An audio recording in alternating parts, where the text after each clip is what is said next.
Hey, what is up you guys? Welcome to another episode of Investing with Kurt. Today we're going to look at some research which shows that only about 4% of companies are responsible for the wealth generation by the stock market. I want to share with you some empirical evidence that only a handful of companies are the market movers, while the majority of companies perform below what you and I want as returns. Now, this is based on the investment research done by Professor Bessembinder, a professor at Arizona State. And in this video, I'll go over his presentation. I'll include also links to his original research in case you want to dig deeper. And the goal is really to learn what the academics are teaching us about the stock market.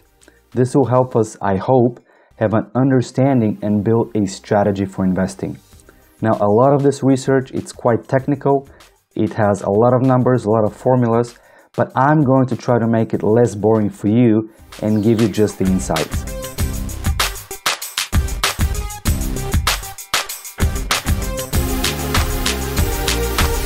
In my previous video, we talked about the risk of investing in your company's stock only.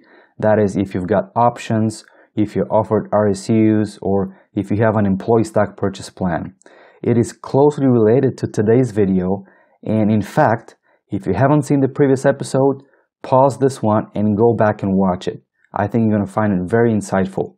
Or if you want to do it the other way around, you can watch this one and go back to the previous video because they both enforce the same theme around investing and diversification. Alright, so who is Dr. Bessembinder?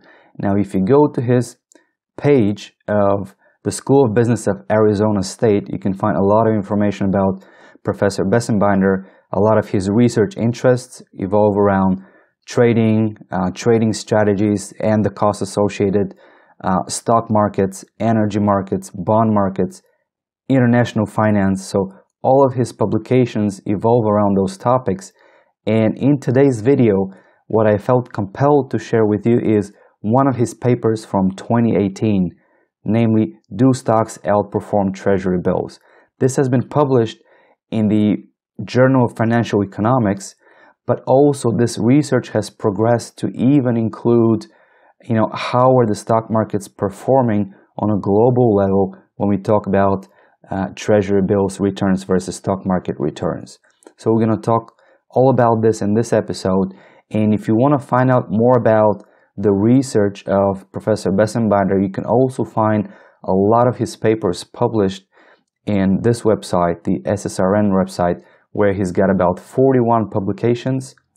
They're highly technical, I warn you, and that's why I actually found a presentation of Professor Bessembinder given in front of the Investment Research Retreat, and I thought that was a little bit more digestible, and that's why I want to go with this today as I share with you some of the insights of this research.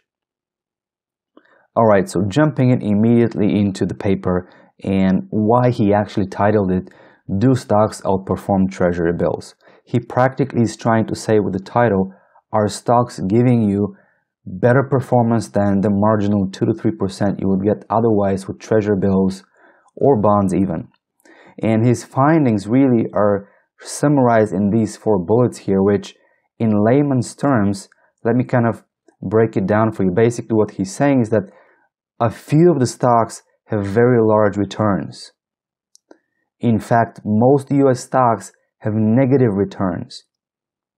And this is evident and can really be seen when you look beyond the monthly returns, but you look at an overall average when the stocks and the returns are compounded over time.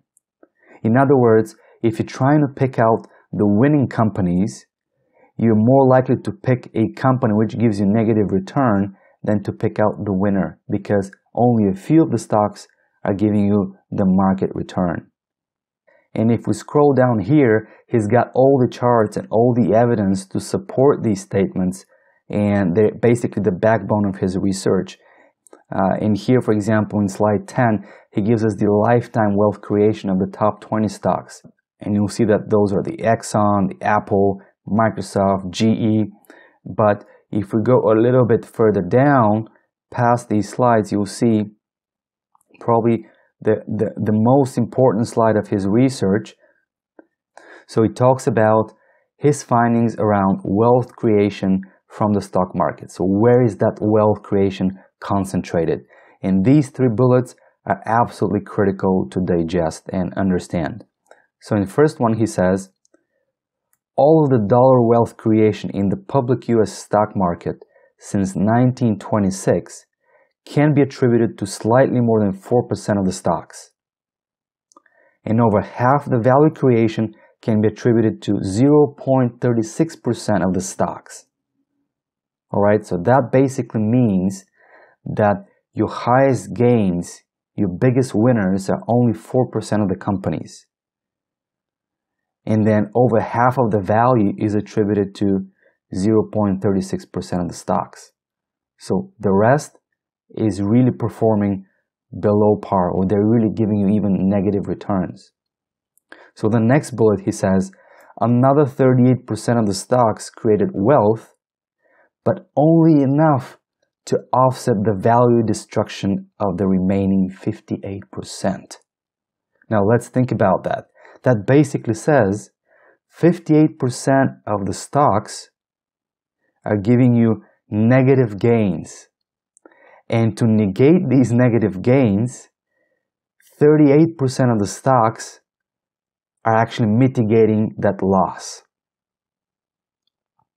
And if you combine the 38% which are negating the 58% of losing companies, then this is where you get to, drum roll, this is really the biggest statement of this paper. He says is that 96% of the stocks collectively match T-bills. That's the 58 and the 38%. So collectively combined, their return barely match T-bills, which is maybe 2%, maybe 3% if you're lucky.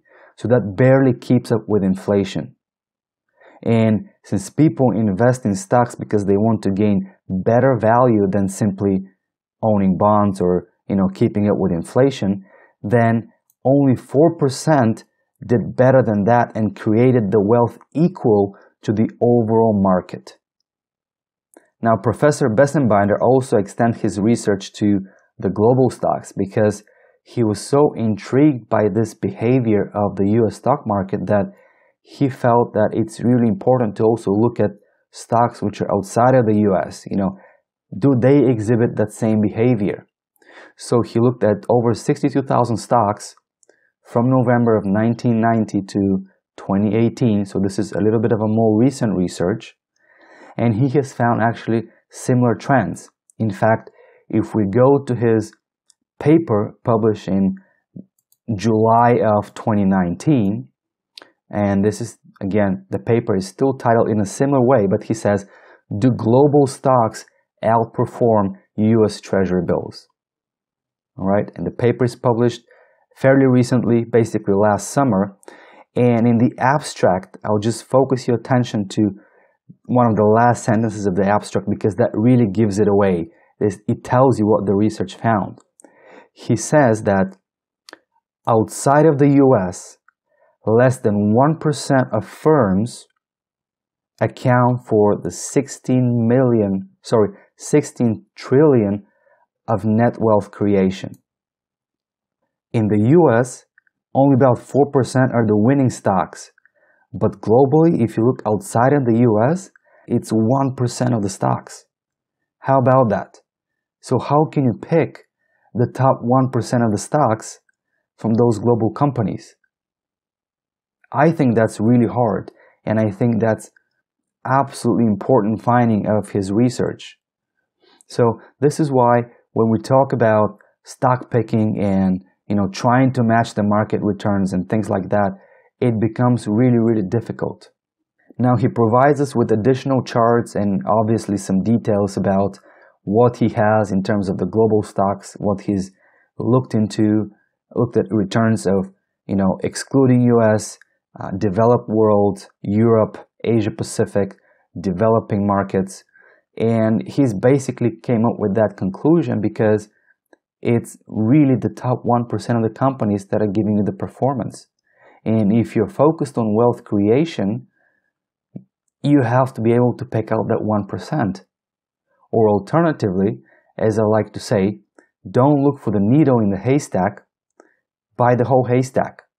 Another point that Professor Bessembinder makes in his PowerPoint is that costs and fees would greatly impact your returns, and he compares those returns against what you usually get with the market compounding over years and years of time. So if you're buying and holding stocks for the long term, then how you will do if you hold an actively managed mutual fund, for example, versus a passively managed fund. And the point that he's trying to make is really highlighted in the two sentences here in the bottom of the slide. He basically says there is a substantial evidence of outperformance in the mean pre-fee returns, but still a majority of funds underperform. This basically says if you choose an actively managed fund, you may think you will be outperforming the market, but that's before you factor in the fees. It is a well-known fact that actively managed funds have very high fees, maybe 1 or 2%. And there is other costs associated with those funds. For example, you may have a load fee or exit fee when you sell the shares. So if you factor that in, even though at first glance they may be seemingly outperforming the market, your net return after you take away those fees and costs are actually below par. They're not even matching the market returns.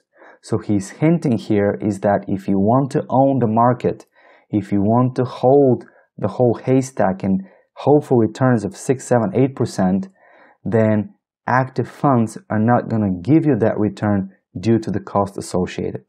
But that's a topic of another video. I'd like to make one of my future videos just dedicated to this topic of actively managed versus passively managed funds.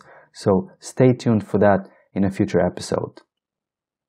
Alright, so to sum it up, what we learned from Professor Bessembinder's studies is that only about 4% of US stocks produced wealth equal to the total market returns.